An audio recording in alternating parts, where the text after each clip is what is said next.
born.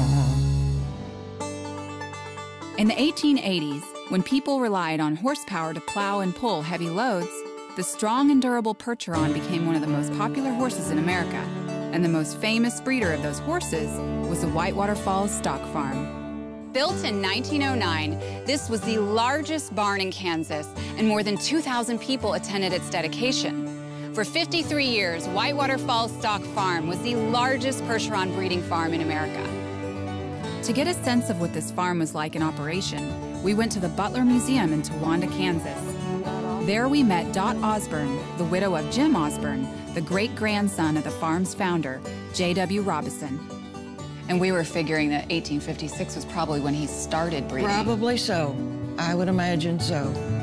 Thanks to Dot's donation of these historical items, we can get a good picture of the farm in its heyday. This gives a little bit of history of the stock farm. Their winnings on the Percheron horses that they exhibited in the Louisiana Purchase Exposition in St. Louis, Missouri. In 1904. They won the Silver Cup here, so they just kept winning award after award. They did. They did. Much of the farm's success was built on Robison's ability to acquire exceptional breeding stock, including 50 stallions at the farm's zenith. The greatest were Stallions Casino and Damascus. He went to Europe, and they bought them as young colts, brought them back here and raised them. They were beautiful, beautiful animals. So at one time, it was a very flourishing business. Yes. And then he passed it on to his son, and then came along the tractor. The tractor took over for the horses, and it just kind of folded.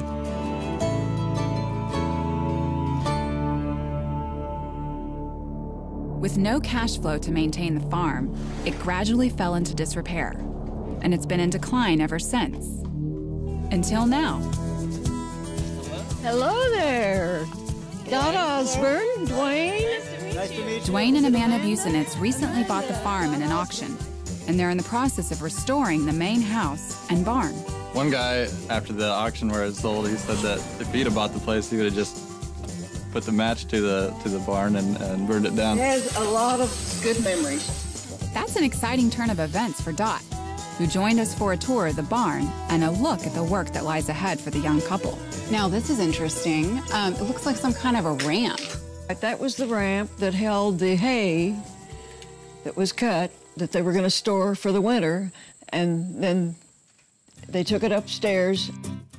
There was a birthday party here one time, and they drove a Model T, maybe. Did they? Onto the ramp, brought it up, and drove it around in the barn loft. You can see the big pulley back there, and imagine pulling on that rope to lift the huge load up. You know, that'd be a lot of work. Yeah, and then here's the granary where they stored all their grain. You can see up way up high where the top of the elevator is. And they'd fall down the chutes in the bottom to the feed mixing room. So they had quite a system for that day. For that, yeah. So it's pretty state of the art. Sure was. Sure was.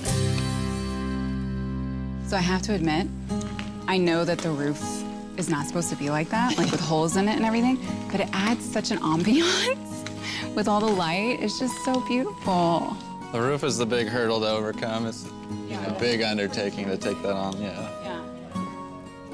So I know you talked about wanting to use this as an event space, and I must admit, this is pretty stunning. Quite a few people could have tables or sit up and do stuff up here. J.W. Robison was such a savvy salesman. Every time he would entertain prospective buyers, he would bring them by this stall first and say, this was a great horse, but it wasn't for sale. And then he'd take them down the main aisle of the barn, show them all the rest of the Percherons, and without fail, every single time, the prospective buyer would be piqued by this horse and end up buying it.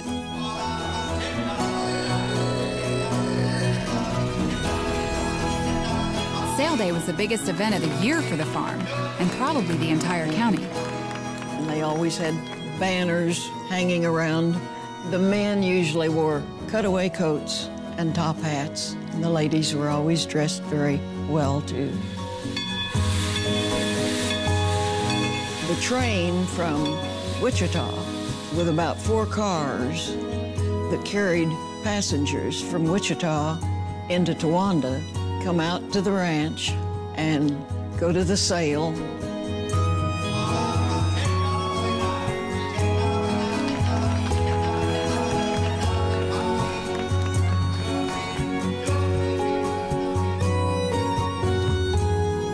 Jersey, which stall is your pony gonna go in? Right here. Uh-huh. And where would he eat? Right.